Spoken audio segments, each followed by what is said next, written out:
وأشهد أن لا إله إلا الله وحده لا شريك له ونشهد أن محمدا عبده ورسوله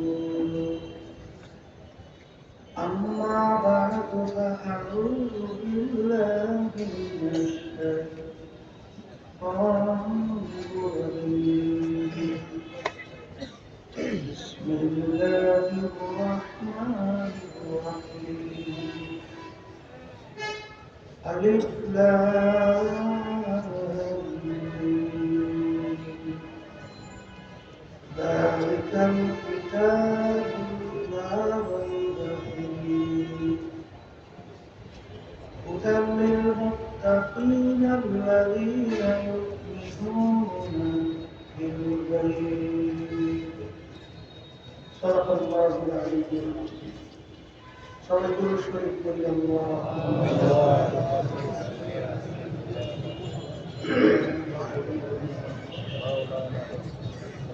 صلى الله عليه وسلم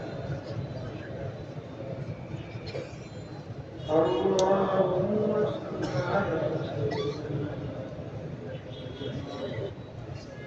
وحبيبنا مولانا محمد صلى الله عليه وعلى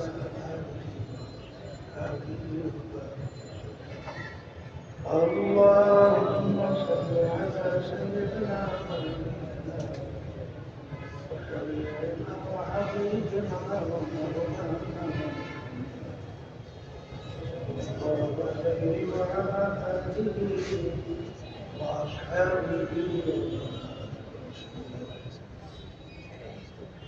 শুকরিয়া আদায় করতেছি মহান রব্বুল আলামিনের দরবারে।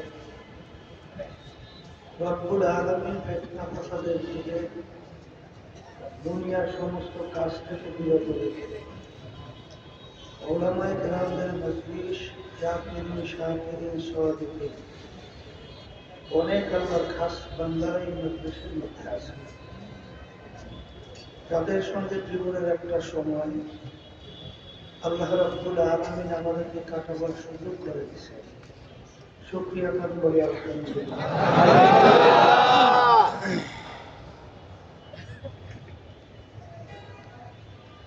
মা ইউরিদিল্লাহু বিহি খায়রান ইউফাক্কিহু ফিদ্দীন। আল্লাহ রাব্বুল আলামিন যাকে ভালোবাসেন তাকে দ্বীনের সহি বুঝদান করে। অনেক লোকের কানে মাহফিলের দাওয়াত পৌঁছার পরেও সুযোগ থাকা সত্ত্বেও আসে না। আবার তালাশ করে দেখবেন বহু দূর থেকে কষ্ট স্বীকার করে আমার অনেক ভাইরা মাহফিলে পাগলের মতো শুনতে চলে আসছে। মান জানতা অজানা, যে যে জিনিস পাওয়ার জন্য চেষ্টা করে ওই জিনিসে বাইরে যায়। দাদাজান আব্বাজান চরমের জমিতে ঘুমায় আসে। আব্বাজান বলতেন দিদি মাহফিলে প্রথম থেকে শেষ পর্যন্ত থাকবে, বাড়ি বিদায় হয়ে চলে গেলে আমল নামার মধ্যে থাকে কম পক্ষে হলেও 50 লক্ষ নেকি এখন জমা হতেই পারে। নিয়ার যাদের সহি আল্লাহকে রাজি খুশি উদ্দেশ্যে যারা আসছে রব্বুল আলামিন লক্ষ লক্ষ নেকি আমল নামা দান করবে। দুনিয়ার ভিতরে চলতে হলে টাকা লাগে, আর আখিরাতের ভিতরে চলতে হলে নেক লাগে। আর এই নেক সন্দেহের জায়গা হলো দুনিয়া থেকে একবার বিদায় নিয়ে কবরে গেলে আর দ্বিতীয়বার বেরোতে আসা যাবে না, আর নেক কামাই করে সুযোগ পাওয়া যাবে না। বর্তমানে বাংলাদেশের ভিতরে 100-এর ভিতরে প্রায় 93% মতো মুসলমান বসবাস করে। মুসলমান সন্তানদের ভিতরে বর্তমানে এক শ্রেণী, তাদের চিন্তা ভাবনা নাস্তিকতা। অনেক মুসলমানদের সন্তানের চলাফেরা বিদেশে দিয়ে, বিদেশ বলতে বিজাতিদের কালচার, তাদের সংস্কৃতি, ইসলামের নীতি আদর্শ এবং ইসলামের সংস্কৃতি অনেক মুসলমানদের কাছে ভালো লাগে না। এর না লাগার কারণ আমার আপনার রহমাতুল্লাহ আলাইহি বলতেন বুঝের অভাব। আর এই বুঝের জন্যই মাহফিলের ব্যবস্থা করা হয়। যারা মানুষ তারা কিন্তু বুঝবে, সেই অনুযায়ী তার নিজের জীবনকে চালাবে। আর সুরাতের মানুষ যেটা আবু জাহাল বা সাহেব আবুল হাব, এরা বুঝবেও না, আর সেই অনুযায়ী নিজের জীবনকে চালাবেও না। কথা ঠিক কিনা? বুঝবেন কিভাবে? এরকম দুইটা দিকে অনেক ফিট করার কোন নিয়ম এখন আছে? এত বড় বড় হরিণের কোন নিয়ম? মাত্র দুইটা হরিণ দিলেই যথেষ্ট। সেখানে কতগুলো হরিণ থাকে? তারা মাহফিল পড়ায় এত ঘোষ করবে যে কেমনে হরিণ ঠিক করতে হবে, কেমনি কি করতে হবে, আর কিছু বলবে কথা এখানে ঘুম ঘুম শব্দ। আর ওই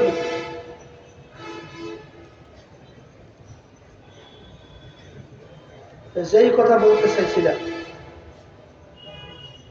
আবু জাহাল বা সাহেব আবুল হাম্মাকা এরা কিন্তু বোঝে নাই। আর বর্তমানে এক শ্রেণী আমার বাজারনা পর্দারে মা বোনেরা আছে, এরাও ওই মার্কা, এরাও বোঝে না। কথা ঠিক? বুঝের জন্য আমি কুরআনুল কারীমের শুরুর আয়াত তেলাওয়াত করেছি। যারা মানুষ তারা চিন্তা করবে, দুনিয়ার ভিতরে সৃষ্টির পরে লক্ষ লক্ষ কিতাব বই পুস্তক, অনেক লেখক লেখার পরেও কোন লেখক তার লেখার ভিতরে, কোনো কিতাবের ভিতরে, কোনো বইয়ের ভিতরে কেউ চ্যালেঞ্জ করতে পারে নাই আমার লেখায় কোনো ভুল নাই, আমার কিতাবে কোনো ভুল নাই, আমার বইতে কোনো ভুল নাই। আজ পর্যন্ত আপনারা শুনছেন এরকম চ্যালেঞ্জ কেউ করতে পারছে?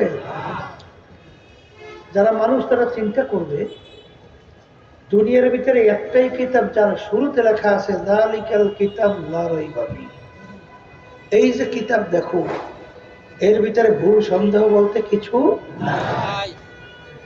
এখন মানুষ চিন্তা করবে ব্যাপারটা কি,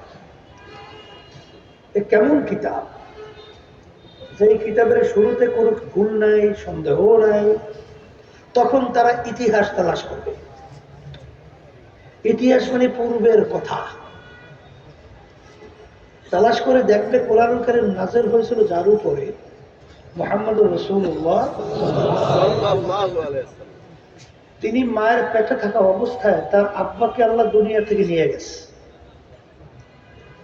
দুনিয়াতে আসার পরে বছর 6 বয়স আল্লাহ তার আম্মাকেও নিয়ে গেছে। 6 বছরের বাচ্চা বাফারা মাহারা, দুনিয়ার কোন শিক্ষকের কাছে আল্লাহ রাসূল সাল্লাল্লাহু আলাইহি ওয়াসাল্লাম পড়ার কোন সুযোগ আল্লাহ দেয় নাই। এমনকি আল্লাহ রাসূল সাল্লাল্লাহু আলাইহি ওয়াসাল্লাম নিজের দস্তখত সাইনও করতে জানতেন না। একজন আল্লাহ রাসূলকে বলা হয় উম্মি।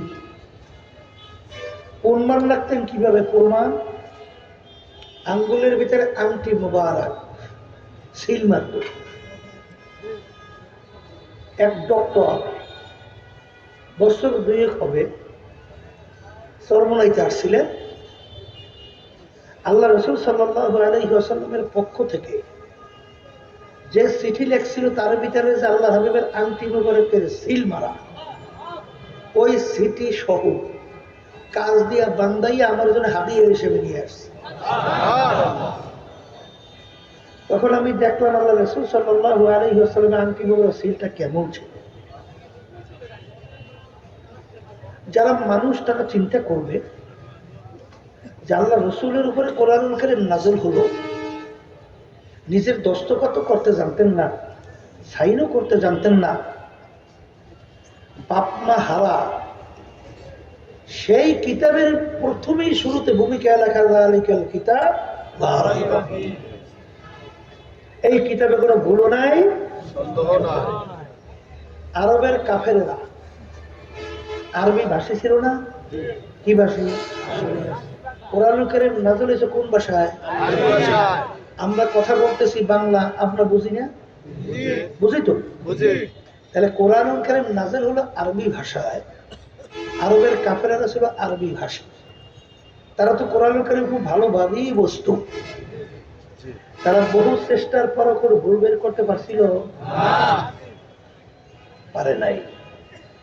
এই 1450-1500 বছরের কাছাকাছি এত বৈজ্ঞানিক, দার্শনিক, পণ্ডিত, বহুত বুদ্ধিমান দুনিয়া থেকে বিদায় হয়ে গেছে না, যায় না?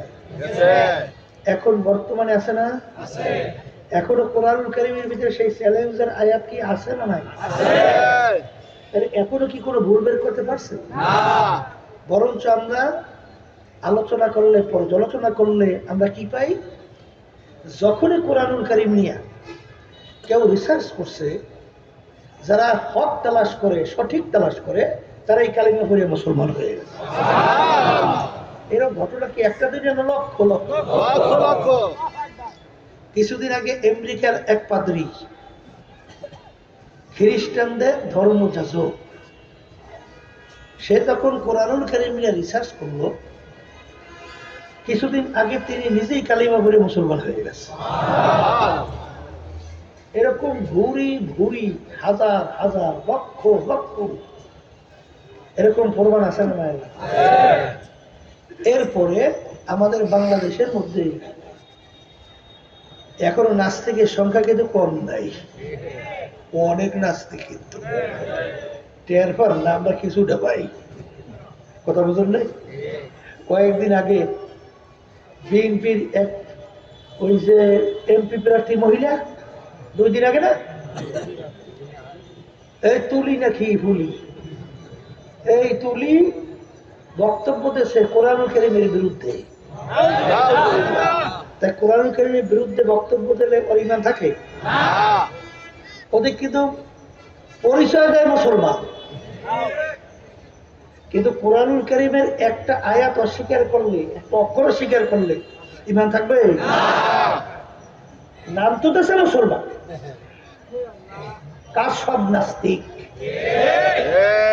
কথা ঠিক কিনা? বর্তমানে বাংলাদেশের ভিতরে এই দলের অভাব নাই। আমরা মুসলমান যারা আলহামদুলিল্লাহ কোরআনুল কারীমের ঈমান আনছি, আল্লাহর উপর ঈমান আনছি, আল্লাহ রাসূল সাল্লাল্লাহু আলাইহি ওয়াসাল্লামের ঈমান আনছি। কথা ঠিক কিনা? মনে করছেন আমরা কিছু বুঝি না? বুঝা শুই নাই, কিন্তু ফজরের সময় মুয়াজ্জিন, শীত প্রচন্ড, ল্যাপ কম্বল মুড়ে দিয়ে ঘুমায়, ওই সময় যে মুয়াজ্জিন আল্লাহর পক্ষ থেকে দাওয়াত দেয়, আসসালাতু খায়রুম মিনান নাওম, ঘুম হইতে নামাজ ভালো। তখন ওই ঠান্ডার ভিতরে ল্যাপ কম্বল ফেলাইয়া ওরা সবাই ঠান্ডা পানিতে উজু করিয়া এই পাগলের মতো মসজিদে দৌড়াই না, কথা বলে না? প্রচন্ড গরম, আল্লাহর হুকুম রোজা ফরজ, কুতিবা আলাইকুমুস সিয়াম কামা কুতিবা আলাল্লাযীনা মিন ক্বাবলিকুম লাআল্লাকুম তাত্তাকুন। আয়াতের মধ্যে রোজা কি হয়েছে? এই গরমের দিন রোজা রাখছি, যারা খেতে খামারে রাস্তাঘাটে একটু কাজ করে, তখন বোঝে মাগরিবের আগে আগে 30 না কাকে বলে, ঠিক কিনা? মনে হয় 2-1 পুষ করে পানিও মনে হয় 30 না মিটবে না, মনে হয় কি হয় না? এই যে কষ্ট করে রোজা রাখি, মনে করছেন কি বুঝি না? হ্যাঁ, আল্লাহর বান্দা, এত আনন্দ করতেছি, একটু বিনোদন, এগুলো মনে হয় কি বুঝি না? বুঝি সব, কিন্তু চিন্তা ভাবনা করে দেখছি কোরআনুল কারীম সত্য। আসতে পারে। কোরআন কারীম যদি সত্য হয় তাইলে কিন্তু বুঝা শরীরা কবরে যাইয়ে, কারণ দুনিয়ার যে কোনো কাজে 5 বার যদি কেউ ঠকে, আবার সেই কাজে চেষ্টা করলে জিতবার আশা আছে না? কিন্তু একবার যদি কেউ মই দিয়ে কবরে দিয়ে ঠকে, আর দ্বিতীয়বার জিতবার আশা আছে? আর কোনদিন দুনিয়াতে ফেরত আসা যায়? যদি নাই যায়, আমি আমার বাজানদেরকে বলবো, বুঝে শুনে কবরে যাওয়ার জন্যই বুঝের জন্য মাহফিল। তাহলে কোরআন কারীম কি মুখ খুলে বলেন সত্য? সত্য যদি হয়, এখন ওই সত্য কোরআন কারীমের ভিতরে আল্লাহ রাব্বুল আলামিন বলতেছেন, ওমা খালাকতুল জিন্না ওয়াল ইনসা ইল্লা লিয়াবুদুন। আল্লাহ রাব্বুল আলামিন 18,000 কম বেশি মাখলুকাত সৃষ্টি করছেন না? শোনেন না, উলামা কেরাম বয়ান করে শুনেন না?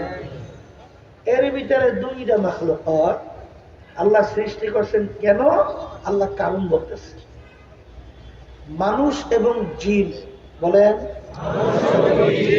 এই 2টা মাখলুকাত আমি সৃষ্টি করলাম কেন?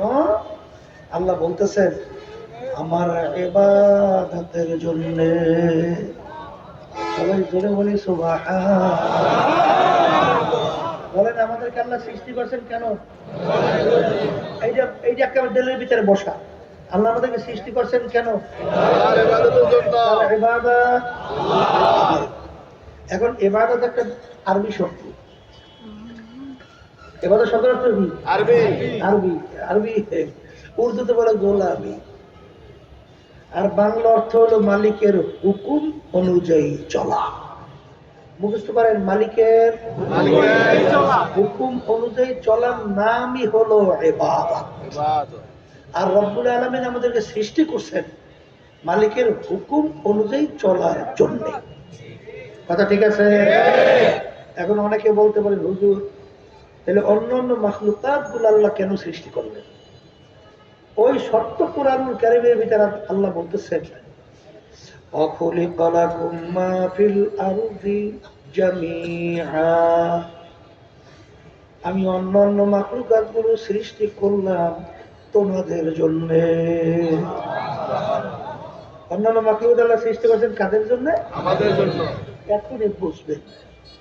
এই আমরা সূর্য দেখি না, সূর্যকে আমাদের মানুষের দরকার আছে না নাই? আচ্ছা, সূর্য যদি না থাকে মানুষ বাঁচবে? কোন ফসলাদি হবে? তাইলে সূর্য আমাদের দরকার আছে না নাই? তাহলে সূর্য আমরা সৃষ্টি করছেন কাদের জন্য? আচ্ছা, এখন বলেন তো, একটা মানুষ যদি দুনিয়া না থাকে সূর্যের কি হয়? কিছু হবে? তাইলে বোঝা গেল সূর্য আমাদের দরকার, কিন্তু আমাদেরকে সূর্যের দরকার নেই। তাহলে সূর্য আল্লাহ বানাইছে কাদের জন্য? কি বাস্তবতা? অবাস্তবতা? এই আল্লাহর বান্দারা, গরু আছে না? গরু কি? গরু আমাদের মানুষের লাগে কি লাগে না? এই গাভী লাগে দুধ খাইতে, আবার বাচ্চা হবে, বংশ বিস্তার করবে, আবার হাল চাষ করতে লাগে, অন্যান্য কাজে লাগে, আবার জবাই দিয়ে আলহামদুলিল্লাহ গোস্ত পাক করে খাওয়ানোর কাজে লাগে, চামড়া দিয়ে আবার বিভিন্ন মালাজ বানানো লাগে। তাহলে গরু আমাদের প্রয়োজন। কিন্তু একটা মানুষ যদি দুনিয়ার থেকে গরুর কি হয়? তাহলে গরু আল্লাহ বানাইছে। গাছ আমাদের দরকার আছে, তাহলে ফার্নিচার বানাইতে কি দিয়ে? একটা মানুষ দুনিয়া তাহলে গাছের কি হয়?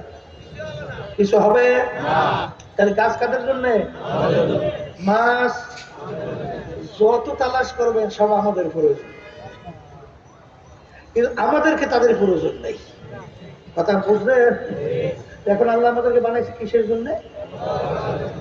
আল্লাহ আসে। এখন ইবাদত বলছি মালিকের হুকুম অনুযায়ী চলা। আল্লাহর বান্দারা কে মানবেন তা জানি না, কিন্তু উলামায়ে কেরাম আমাদের দায়িত্ব বলা, আমাদের বইলে দেওয়া দায়িত্ব। কে মানবেন কে মানবেন না, জোর করে মানাবার দায়িত্ব আমাদের নাই। কারণ আল্লাহ রাসূল সাল্লাল্লাহু আলাইহি ওয়াসাল্লাম হাজার চেষ্টা করার পরেও আল্লাহ যদি কাউকে হেদায়েত দেন নাই, তাকে হেদায়েত নসিব করাইতে পারছে? তার চাচা আবু তালেব তাকে হেদায়েত প্রাপ্ত করতে পারছে? কালিমা পড়াইতে পারছে? চেষ্টা তো কম করে নাই, কিন্তু আল্লাহ চায় নাই, পারে নাই। কথা ঠিক কিনা? তাহলে আমাদের দায়িত্ব বইলে দেওয়া। এখন মালিক বানাইছেন আমাদের তার ইবাদতের জন্য।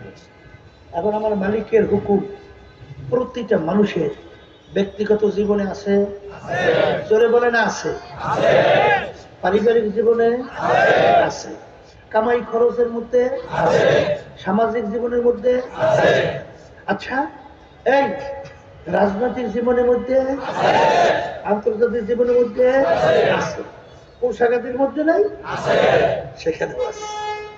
এক শ্রেণী আমার বাজার না পড়তে হলে মা বোনেরা পোশাকের কিন্তু গুরুত্ব দেয় না, পোশাকের কোনো গুরুত্ব। তাহলে আল্লাহ রাব্বুল আলামিন সত্য কালামের ভিতরে কি বলছেন?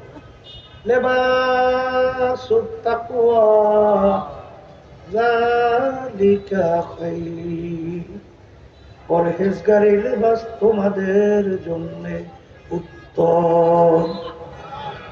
তাহলে পোশাক কার হুকুম? মুখ খুলে কথা বললেন।